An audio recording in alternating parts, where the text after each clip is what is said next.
30절 사울이 이르되 내가 범죄하였을지라도 이제 청하옵나니 내 백성의 장로들 앞과 이스라엘 앞에서 나를 높이사 나와 함께 돌아가서 내가 당신의 하나님 여호와께 경배하게 하소서 하더라. 이에 사무엘이 돌이켜 사울을 따라가매 사울이 여호와께 경배하니라.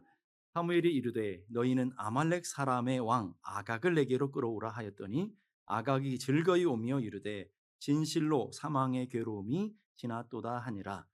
사무엘이 이르되 내 칼이 여인에게서 자식이 없게 한 것 같이 여인 중 내 어미에게 자식이 없으리라 하고 그가 길갈에서 여호와 앞에서 아각을 찢어 쪼개니라. 다 같이. 이에 사무엘은 라마로 가고 사울은 사울 기브와 자기의 집으로 올라가니라. 아멘. 앞뒤 좌우에 있는 분들과 인사를 나누시면 좋겠어요. 예수 믿어 행복한 사람 됩시다. 행복한 사람이 되길 바랍니다. 행복한 사람이 되는 건 다 원하시는 거예요. 내 앞에 전제가 하나 다 붙어요. 예수 믿을 때, 예수를 온전히 믿을 때 행복한 사람이 되고요. 우리 한 번 더 다른 분들과 한번 인사할 때 예수 믿어 천국 갑시다 이렇게 한번 인사하십시다. 아멘입니까? 니만가 그러는 분 한 분도 없으실 거예요. 네. 예수 잘 믿어서 천국 가는 은혜가 있어야 될 줄로 믿습니다. 과거에 유명한 부흥사로 지냈던 이성봉 목사님이라는 분이 계셔요. 그분이 교회에 집회 갈 때마다 꼭 했던 말씀이 있는데 세상에서 가장 억울하고 불쌍한 사람들이 누구냐? 가장 억울하고 세상에서 가장 불쌍한 사람이 누구예요? 교회 열심히 다니고 지옥 가는 사람. 교회는 열심히 다녀요. 예배도 열심히 드려요. 기도도 열심히 해요. 막 봉사도 열심히 해요. 오늘 여러분들처럼 말이에요. 근데 천국까지 못하고 지옥 가면 진짜 불쌍합니다. 그 봉사한들 무슨 의미가 있겠어요? 천국 가야 의미가 있는 거고 헌신한들 무슨 의미가 있어요? 천국 가야 의미가 있는 것이고 뭐 집을 팔아서 바치는 분은 안 계시겠지만 집을 팔아 바친들 무슨 소용이 있냐 이 말이에요. 천국까지 못하는데 예수 잘 믿어서 천국 가는 은혜가 있기를 간절히 바랍니다. 그 모습을 보여주는 사람이 바로 사울이라는 사람. 사울은 이스라엘의 초대 왕으로 부름을 받았어요. 하나님의 성령이 강권적으로 역사해서 예언도 했던 사람이었어요. 또 하나님 나라를 위해서 전쟁도 불사하고 수많은 전쟁에서 목숨 걸고 싸웠던 사람이에요. 그런데 하나님께 버려지고 비참한 인생이 되는 거예요. 참 얼마나 비참합니까? 왕이 되지 못한 것보다 더 비참한 거예요. 하나님 앞에서 버려지는 게 얼마나 비참합니까? 그 이유가 무엇입니까? 성경 분명히 얘기해요. 불순종 때문에, 범죄 때문에 버려졌다. 더 큰 이유가 있어요. 성경에 여러분들이 그 문맥을 읽어야 되는 더 큰 이유가 뭐냐면 다 누구나 범죄할 수 있어요. 다윗도 범죄했고 뭐 다 모세도 다 범죄했잖아요. 근데 차이가 뭐예요? 회개할 기회에 회개를 했느냐, 회개하지 못했느냐. 그 차이예요. 사울의 불행은요, 범죄한 게 아니에요. 사울의 진짜 불행은 하나님이 회개할 기회를 계속 주시는데 회개할 기회를 발로 차버린다는 거예요. 여러분, 교회 안에 그런 분들이 많을까요? 적을까요? 너무 넘쳐나서 문제죠. 네? 하나님이 얼마나 회개할 기회를 주십니까? 얼마나 은혜를 주십니까? 얼마나 기회를 주십니까? 근데 다 사울처럼 발로 차버리게 되는 것이죠. 24절 보니까 사울이 사무엘에게 이르되 뭐라고 얘기해요? 내가 범죄하였나이다. 그러니까 죄인 거 알아요. 범죄한 거 알아요. 근데 구체적으로 뭘 지었는지도 정확하게 알고 있어요. 내가 여호와의 명령을 어기고 당신의 말씀을 따르지 않았습니다. 분명하게 알아요. 정확하게 알아요. 타인이 죄인인 줄도 알아요. 뭘 잘못한 줄도 알아요. 어떻게 해야 될 줄도 다 알고 있어요. 근데 보니까 내가 백성을 두려워하여 그들의 말을 청종하였습니다. 이유도 있어요. 이유도 있어요. 거기다 25절 보니까 청하옵나니 지금 내 죄를 사하여 주시고 용서받아야 되는 것도 알고 있어요. 그런데 사울의 인생은 점점 추락하며 나아가고 있다 이 말이죠. 오늘 우리도 마찬가지예요. 여러분의 삶에 하나님 말씀 드릴 때 깨달아져요. 하나님 말씀 앞에 회개 자리로 나가야 되는 것도 깨닫게 되어지고 알아요. 근데 거기서 멈춰버리면 사울 같은 인생이 되는 거예요. 나가야 되죠. 주님 앞에 엎드려 다윗처럼 주여 내 영혼을 불쌍히 여기시오. 통회하고 자복하는 심령으로 하나님 앞에 엎드릴 때 하나님의 은혜를 누리게 되는 거 아닙니까? 오늘 본문에 보게 되면 계속 반복되는 게 뭐냐면 죄라는 단어예요.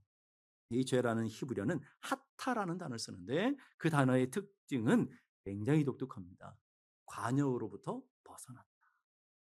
목표로부터 벗어났다. 이게 죄라는 거예요. 우리는 죄, 그럼 윤리적인 죄, 도덕적인 죄, 뭐 세상에서 하는 그런 법률적인 죄를 우리는 죄라고 생각하는데, 물론 그것도 죄죠. 그보다 더 심각한 죄가 있어요. 가장 근원적인 죄가 있어요. 그건 뭐냐면 목표로부터 벗어난 것. 하나님의 부르심으로부터, 하나님의 말씀으로부터, 하나님 안에 있는 것으로부터 벗어난 그것이 가장 본질적인 죄다 하는 거예요. 목회하면서 가장 어려운 분들이 누구냐면, 옛날에 깽판 치고 뭐 세상에 뭐 할 거 다 하고 놀 거 다 놀고 즐겼던 사람들은 교회 오면 똑같은 반응을 해요. 주여, 제가 죄인입니다. 제가 옛날에 못질을 했습니다. 근데요, 진짜 문제가 누군지 아세요? 가장 도덕적으로 바르고 성실하고 배우자에도 잘하고 자녀들에게도 잘하고 다 여러분들의 모습 아닙니까? 잘해. 겉은 멀쩡해. 잘해. 직장 생활도 잘하고 뭐 누가 봐도 흐트러진 모습이 없이 윤리적으로 도덕적으로 완벽한 그런 사람들. 문제가 뭔지 아세요? 이만하면 됐지. 이만큼 살았으면 됐지. 내가 뭐 잘못했는데. 그래서 그분들에게 알레르기 반응으로 나타나는 단어가 죄인이라는 단어예요. 죄인이라 그러면 그렇게 싫어해요. 내가 뭐 하고 쌍심지를 들고 달리던데. 여기는 아무도 안 계시네요. 과거에 여러분들의 과거를 제가 몰랐지만 과거에 그러셨나 보죠. 예.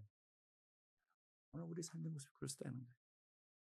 그런데 성경은 뭐라 하냐면 하나님의 부르심으로부터, 하나님의 말씀으로부터, 하나님의 목표로부터 벗어나 있는 그 자체가 다 죄라고 얘기하는 거예요.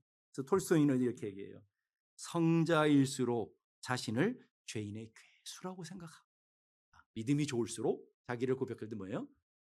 죄인입니다. 난 부족합니다. 난 연약합니다. 난 주의 은혜가 필요합니다. 주님의 도우심이 필요합니다. 이렇게 고백하는 한 분만 아멘 하셨어요. 두 번째, 적당하게 나쁜 사람. 그러니까 교회도 열심히 다니고 적당히 죄도 짓고 적당히 세상에도 사랑하고 교회도 와서 예배도 안 드리는 것도 아니고 예배도 드리는 이 적당히 나쁜 사람들은 뭐라 하냐면, 다른 사람과 비교하면서 그래도 난 별로 나쁘진 않아. 난 다른 사람보다 나아. 이렇게 생각하는 사람, 적당히 나쁜 사람들. 진짜 악한 사람들은 뭐냐면 그래도 나 정도는 돼야지. 그래서 나만이 나 정도는 하면 어려움이 없지. 이렇게 생각하는. 자, 여러분 1번, 2번, 3번. 대답은 하지 마세요. 제가 실족하니까. 네? 여러분 대답하면 제가 실족할 수 있잖아요. 여러분 도대체 몇 번이시고 하나님 앞에 서면 하나님, 나 같은 죄인 살리신 주 은혜 놀라 천부여지없어 손 들고 갑니다. 아, 하나님의 은혜로 있을 데 없는 자 왜 구속하여 주는지 난 알 수 없습니다. 그런 마음으로 주님 앞에 나아가십니까? 아이, 그래도 난 바르게 살았고 내가 열심히 헌신했고 열심히 충성했고 내가 기도도 많이 하고 내가 하나님 앞에 어떻게 사는데 나 정도면 됐지, 이런 마음으로 살아가고 있느냐라는 거예요. 우찌무라 간조라고 하는 일본의 유명한 신학자가 이렇게 말해요. 실패하는 것이 죄가 아니라 목적이 잘못된 것이 죄다. 우리 인생 살아가다 보면 실패할 수 있고 넘어질 수 있어요.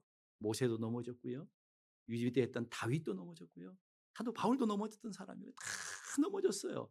완벽한 사람이 이 땅에 없어요. 다 죄인이에요. 근데 문제는 뭐냐면 그 죄를 지어서 넘어짐이 문제가 아니라 목적 자체가 잘못된 거예요. 내 야망을 위해서, 내 소견을 따라서, 내 생각대로, 내 마음대로 부지런히 열심히 살아갈수록 그것이 죄인 줄도 모르고 열심히 사는 거예요. 성실하게 사는 거예요. 진짜 문제 그런 사람들이라니까요. 진짜 문제는 법 없이도 살만한 사람들, 우리 주변에 그런 사람들 있잖아요. 아침 새벽부터 열심히 일하고 가정을 잘 돌보고 다른 사람들에게 전혀 불편함을 주지 않고 완벽하다고 생각하는 사람들, 그런 사람들 경계 1호라는 거예요. 난 괜찮아라고 생각해요. 진짜 심각한 건요, 자기 나름대로 오라. 자기 소견대로 살아가요. 자기 기준대로 살아가요. 자기 생각대로 살아가는 거예요. 그게 가장 큰 죄인지를 모르는 거예요. 하나님을 떠나 성실할수록 그 죄를 쌓는 거예요. 하나님을 떠나서 성실하게 부지런히 살아갈수록 그게 죄를 쌓는 것이 모른다 이 말이죠. 여러분, 우리가 인생을 살아가면서 가장 중요한 것은 내가 누군지 알아. 내가 하나님 앞에 쓸데없는, 하나님 앞에 쓸모없는 죄인의 괴수라는 것을 발견할 때에 하나님이 필요합니다. 내가 죄인의 괴수인 것을 깨달을 때 예수 그리스도의 보혈이 필요한 것이고, 내가 죄인 중에 괴수라 도무지 하나님 앞에 설 수 없는 연약하고 불행한 존재인 걸 깨달을 때 십자가 앞에 두 손 들고 나가요. 여러분의 얼굴을 보니까 그런 분은 십자가가 필요 없잖아요. 내 의과 내 노력을 갖고 살아가는 사람들에게 무슨 예수 그리스도의 보혈이 필요하겠냐 이 말이에요. 스펄전 목사님이 이렇게 말해요. 우리가 어떤 때는 나는 참 죄인이다라고 고백한대요. 나는 참 나쁘다, 나는 악하다라고 느껴질 때가 종종 있다는. 살다 보면 그러잖아요. 평상시에는 난 멀쩡하게 살아가다가도 어느 순간 뭐예요? 야, 나 진짜 하나님 앞에서 내가 악하구나. 아, 나 이러다가 진짜 지옥 갈 수도 있겠구나. 생각들이 들 때가 있다 이 말이에요. 근데 스펄전 목사님 뭐라고 그러냐면, 기억해라. 당신은 그것보다 훨씬 더 악하고 훨씬 더 나쁘다. 내가 생각하는 것보다 훨씬 더 악하다라는 거예요. 하나님 앞에 섰는데 여러분이 평생에 여러분의 삶으로 기록된 행위책이 딱 열려졌어요. 여러분의 입술로, 수요일날 우리 말씀 들었잖아요. 여러분의 입술로 여러분의 죄를 다 검사가 되어서 고발을 해요. 그리고 여러분의 입술로 구형을 내려요. 구형 내리면 여러분의 입술로 난 사형입니다. 이럴 수밖에 없다고요. 이게 우리 존재였다고요. 그랬던 우리라는 것을 깨닫는 것, 내가 생각하면 훨씬 더 죄인이라는 것을 깨닫는 순간 우리는 하나님의 값이에요. 하나님의 도우심이 필요하고 주의 은혜 가운데로 나아가게 되는 거예요. 인간은 딱 두 종류밖에 없어요. 잘 생각해 보세요. 두 종류 중에 나는 어떤 종류인지. 첫째는 자기가 죄인지 알고 살아가는 죄인이 있어요. 대부분 은혜 받은 분들은 난 죄인이야 라고 생각하고 살아가. 두 번째, 죄인지 모르고 살아가는 의인이 아니라 죄인이 있다. 말은 뭐예요? 이 땅에 살아가는 모든 사람은 죄인. 왜? 하나님이 그렇게 선포하잖아요. 의인은 없나니 한 사람도 없대요. 한 사람도 없는데 나는 의인이라고요? 아니잖아요. 성경이 이렇게 말합니다. 만일 우리가 범죄하지 아니하였다, 죄인이 아니라고 말하면 하나님을 거짓말하는 자입니다. 하나님을 거짓말쟁이로 만드는 것이다. 누가 옳아요? 하나님 말씀이 옳아요? 여러분의 생각이 옳아요? 아니, 박박 우겨대면서 내가 옳라고 하면 할 말이 없어요. 예? 누가 말리겠어요? 내가 옳다라고 하는데 하나님 뭐라고 해요?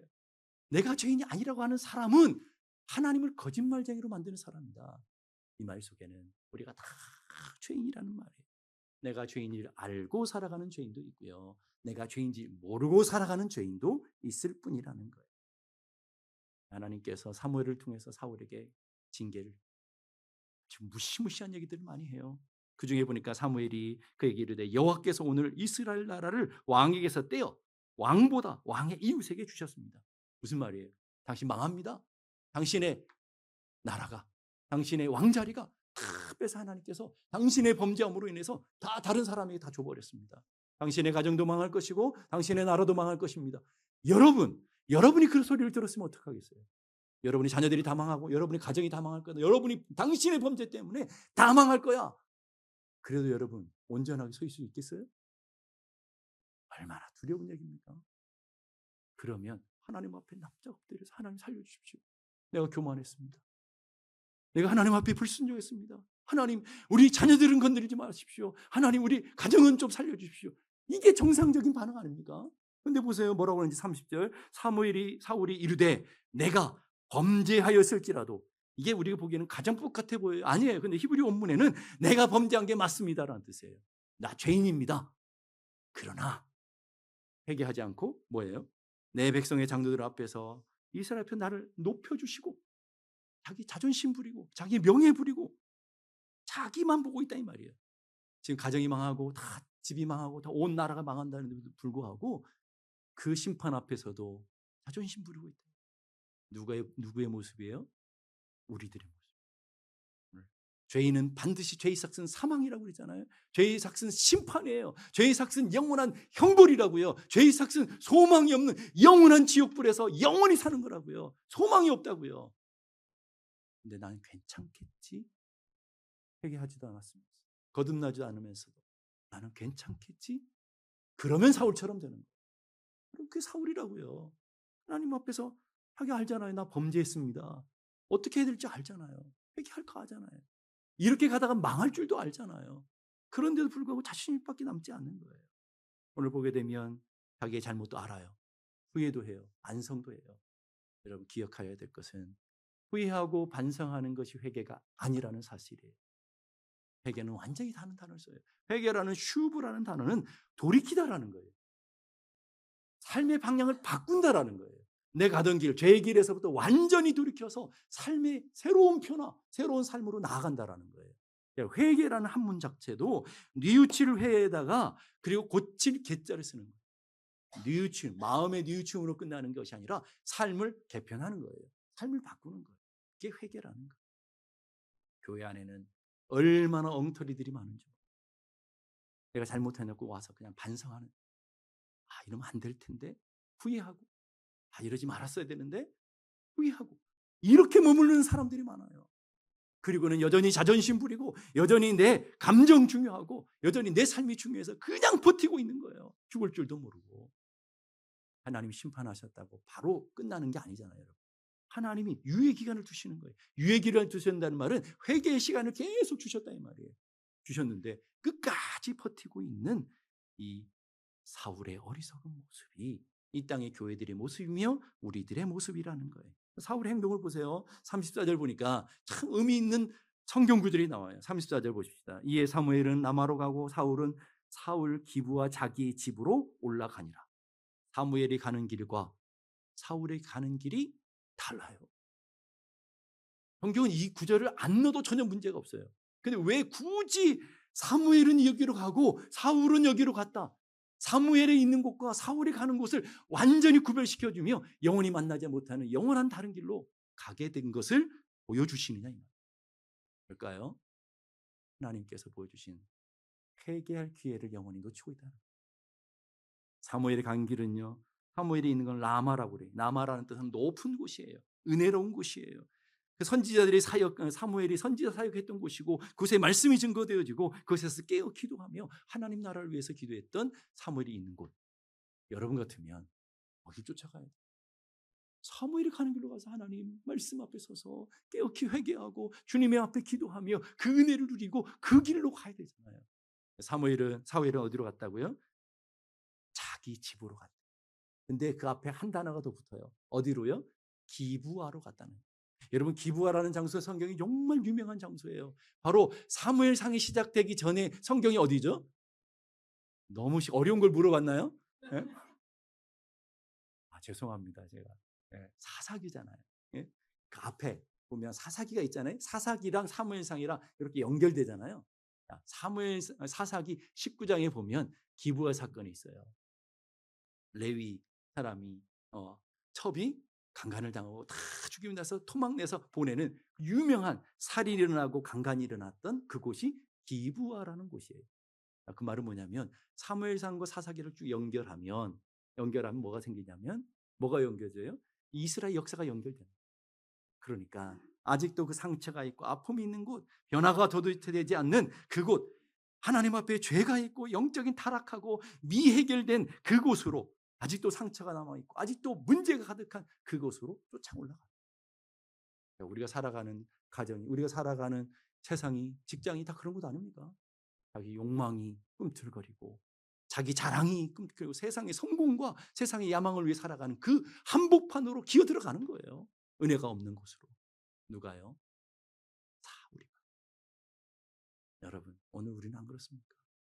예배에 있어야 될 곳, 기도해야 될 곳, 하나님 말씀 앞에 두렵고 떨어야 될 우리들이 전혀 상관없는 삶을 살아가면서 평안해, 만족해, 지금 당장 일어나지 않으니까 괜찮아 그렇게 살아가고는 있지는 않으냐라는. 누가복음 15장에 유명한 성경 구절이 있어요. 탕자 이야기. 교회를 다니면서 탕자 이야기를 모르는 분은 없을 거예요. 집에는 두 아들이 있는 거예요. 여러분이 잘 아시는 둘째 아들, 집 나간 탕자 이야기를 아실 거예요. 아버지 유산을 땡겨받아서 하나님으로부터 축복, 하나님 주신 은혜, 하나님 주신 복을 가지고 가능한 아버지로부터 멀리 떠나서 이방 땅으로 저 끝까지 아버지 손길이 닿지 않는 곳으로까지 도망가는 거예요. 그랬더니 나타나는 현상이 뭐예요? 허랑방탕했다 그래요. 그리고 다 탕진해. 그리고 어디까지 떨어지느냐? 이스라엘 백성들이 가장 추하다고 생각하는 짐승, 돼지까지, 가장 부정한 돼지 우리간까지 떨어지는 거예요. 잘 보세요. 아버지로부터 떠났더니 허랑방탕하더니 탕진하게 돼요. 탕진했더니 인생의 큰 밑바닥까지 떨어지는 거예요. 여러분 그 이야기는 뭐냐면 하나님 에덴으로부터 쫓겨난 인간의 현실이 그렇다라는 거예요. 아버지로부터 쫓겨나서 그 아버지 주신 은혜와 축복을 가지고 나갔지만 다 탕진하고 남아있는 게 아무것도 없는 거예요. 비참함에 거하는 거예요. 비참함에 거했어요. 그때 둘째 아들은 어떻게 해요? 아버지 집에 돌아가면 왜 내가 이렇게 비참하지? 왜 내가 여기까지 이렇게 됐지? 난 그렇게 존귀했는데, 나 부배로웠는데, 왜 내가 이렇게 돼지우리간에 있으면서 돼지들이 먹는 먹이까지 먹을 수 없을 만큼 비참한 자리에 떨어졌지? 그게 인간의 현실이잖아요. 오늘 사울처럼 자신의 죄를 깨닫게 돼요. 그리고 거기서 멈추는 게 아니죠. 깨달음, 지적인 부분이 깨달아지죠. 거기다가 마음에 뉘우침이 있어요. 아버지 품으로 가면 좋을 텐데. 왜 내가 여기서 굶어 죽는가? 뉘우침. 이 감정적인 부분까지 동의해요. 많은 사람들이 그래요.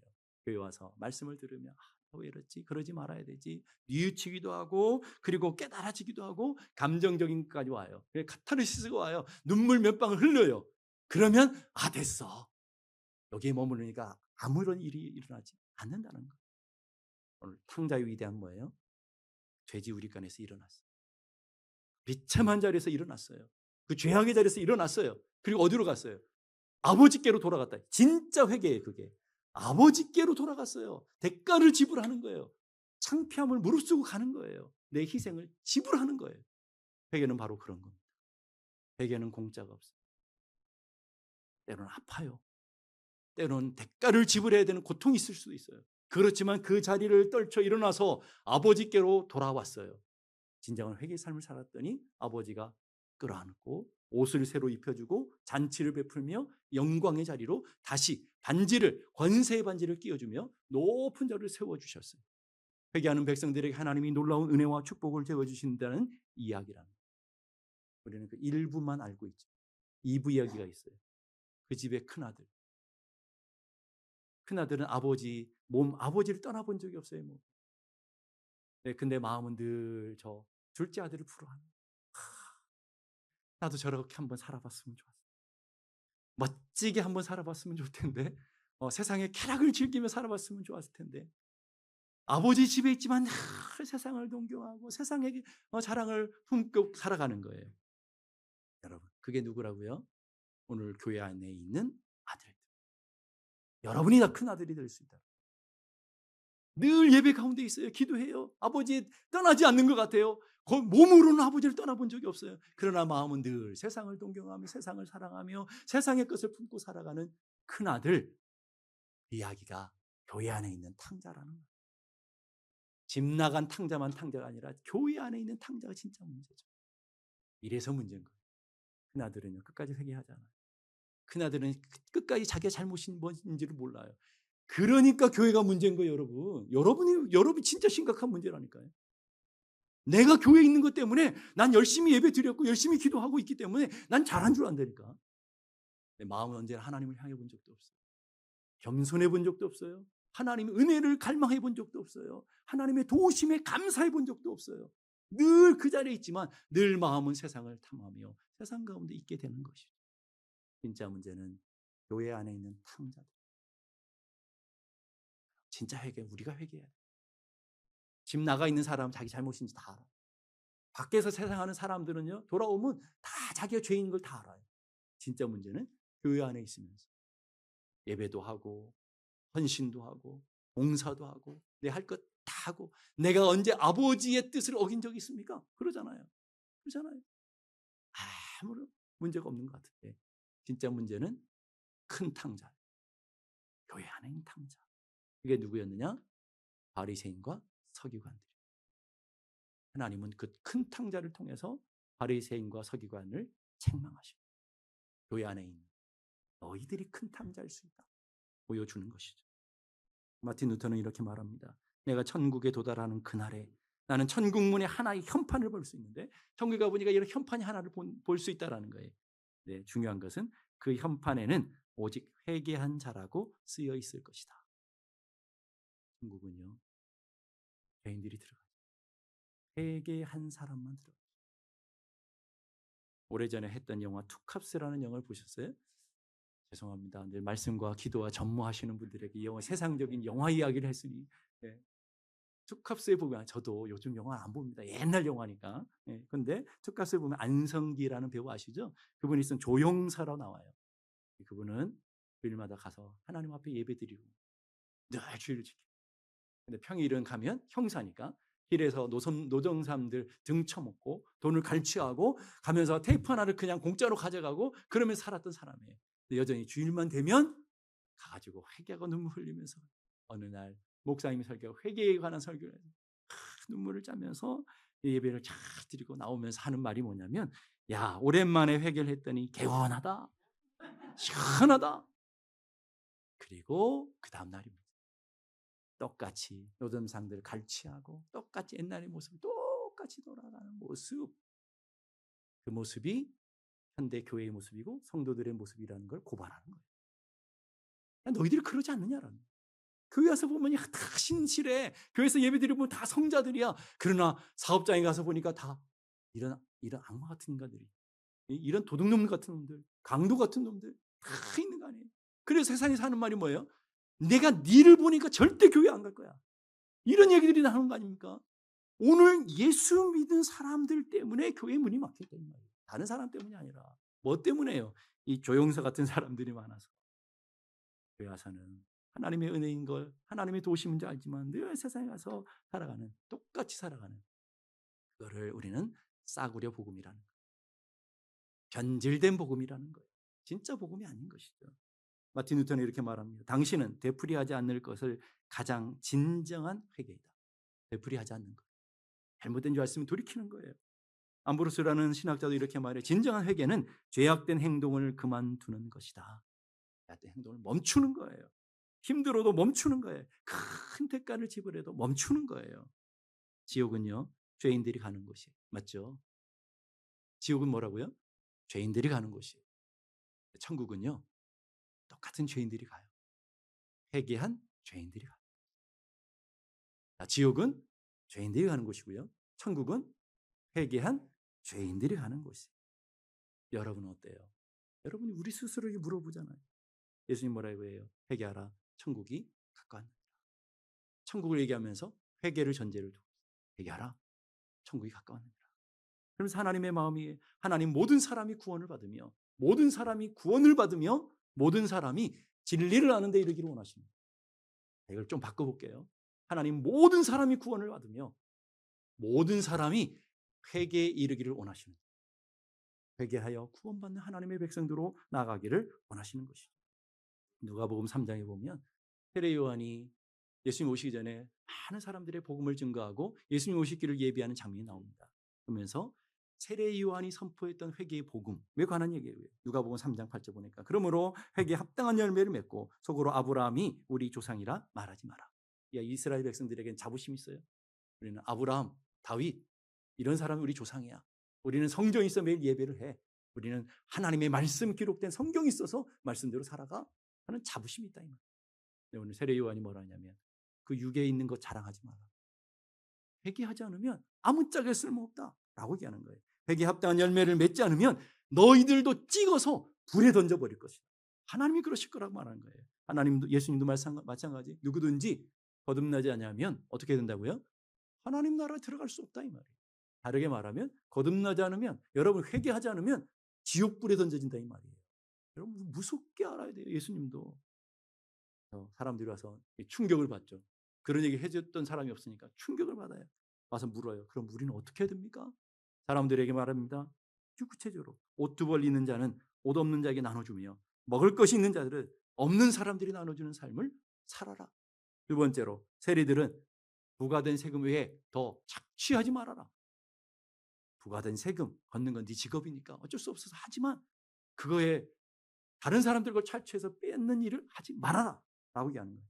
세 번째로, 군인들에게는 강탈하지 말며 거짓으로 고발하지 말며 받는 급료로 족한 줄로 알아라.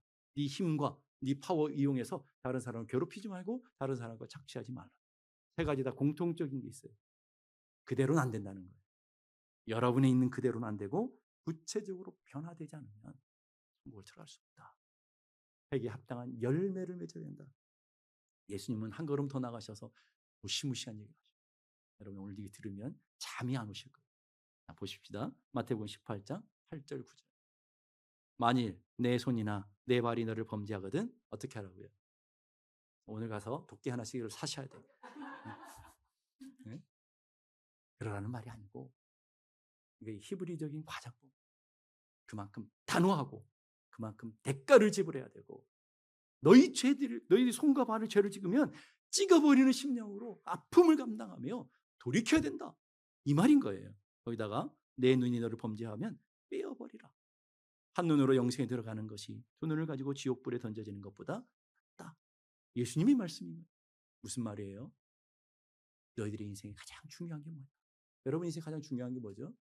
자식이요? 여러분 생명 없으면 자식도 아무 의미 없어요. 생명이 가장 중요하잖아요. 생명보다 1000만 배 더 중요한 게 있어요.